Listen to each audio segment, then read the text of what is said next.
3వ షెడ్యూల్ నందు కొన్ని రాజ్యాంగ ఉన్నత పదవుల ప్రమాణ స్వీకారాల గురించి తెలుపును. కేంద్ర మంత్రులు మరియు పార్లమెంట్ సభ్యులు, సుప్రీంకోర్టు న్యాయమూర్తుల ప్రమాణ స్వీకారాల గురించి, రాష్ట్ర మంత్రుల ప్రమాణ స్వీకారాల గురించి, రాష్ట్ర శాసనసభల ప్రమాణ స్వీకారాలు, హైకోర్టు న్యాయమూర్తుల ప్రమాణ స్వీకారాల గురించి తెలుపును. 4వ షెడ్యూల్లో రాజ్యసభలో రాష్ట్రాలకు మరియు కేంద్రపాలిత ప్రాంతాలకు కేటాయించిన సీట్లను గురించి తెలుపును. 5వ షెడ్యూల్లో అస్సాం, మిజోరాం, త్రిపుర, మేఘాలయ రాష్ట్రాల్లో కాకుండా ఇతర ప్రాంతాల్లో ఉన్నటువంటి షెడ్యూల్డ్ ప్రాంతాలు, షెడ్యూల్డ్ తెగల యొక్క పరిపాలన మరియు నియంత్రణల గురించి ఈ 5వ షెడ్యూలు తెలుపుతుంది.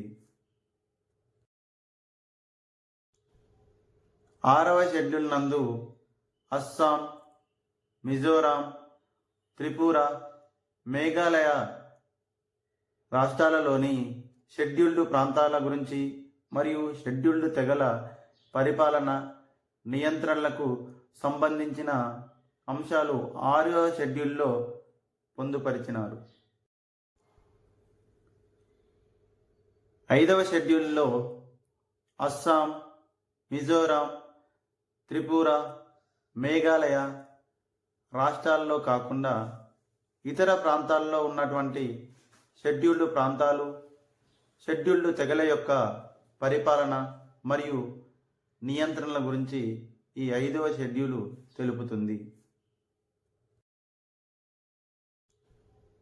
6వ షెడ్యూల్ నందు అస్సాం, మిజోరాం, త్రిపుర, మేఘాలయ రాష్ట్రాలలోని షెడ్యూల్డ్ ప్రాంతాల గురించి మరియు షెడ్యూల్డ్ తెగల పరిపాలన నియంత్రణలకు సంబంధించిన అంశాలు 6వ షెడ్యూల్లో పొందుపరిచినారు.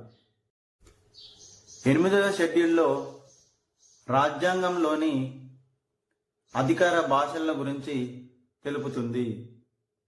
రాజ్యాంగం అమల్లోకి వచ్చినప్పుడు 14 అధికారిక భాషలు ఉండేవి. ప్రస్తుతం 22 అధికార భాషలు ఉన్నాయి.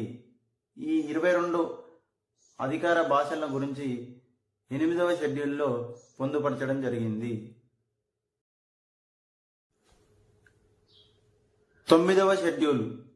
ఈ 9వ షెడ్యూలు రాజ్యాంగం అమల్లోకి వచ్చినాడు లేదు. దీనిని 1951వ సంవత్సరంలో మొదటి రాజ్యాంగ సవరణ చట్టం ద్వారా పొందుపరచడం జరిగింది. ఈ రాజ్యాంగ సవరణ చట్టం ద్వారా ఆర్టికల్ 31(b)ను చేర్చి ఈ 9వ షెడ్యూల్లో భూ సంస్కరణల చట్టాలను పొందుపరచడం జరుగుతుంది.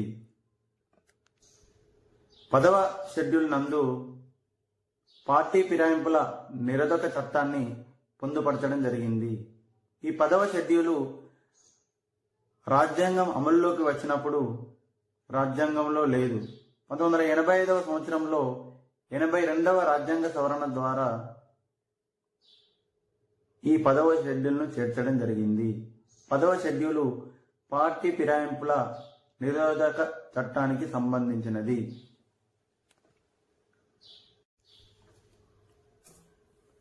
11వ షెడ్యూల్ నందు గ్రామ పంచాయతీలకు సంబంధించిన అంశాలను పొందుపరిచారు. ఇది రాజ్యాంగం అమల్లోకి వచ్చినప్పుడు లేదు. 1992వ సంవత్సరంలో 73వ రాజ్యాంగ సవరణ చట్టం ద్వారా 11వ షెడ్యూల్ను రాజ్యాంగంలో పొందుపరిచారు. 12వ షెడ్యూలు రాజ్యాంగం అమల్లోకి వచ్చినప్పుడు రాజ్యాంగంలో లేదు. దీనిని 1992వ సంవత్సరంలో 74వ రాజ్యాంగ సవరణ చట్టం ద్వారా చేర్చడం జరిగింది. ఇది నగరపాలక సంస్థలకు సంబంధించిన షెడ్యూలు. ఇది నగరపాలక సంస్థల యొక్క అధికారాలను, విధులను, బాధ్యతలను తెలుపుతుంది. ఈ 12వ షెడ్యూల్లో 18 ముఖ్యమైన అంశాలను పొందుపరచడం జరిగింది.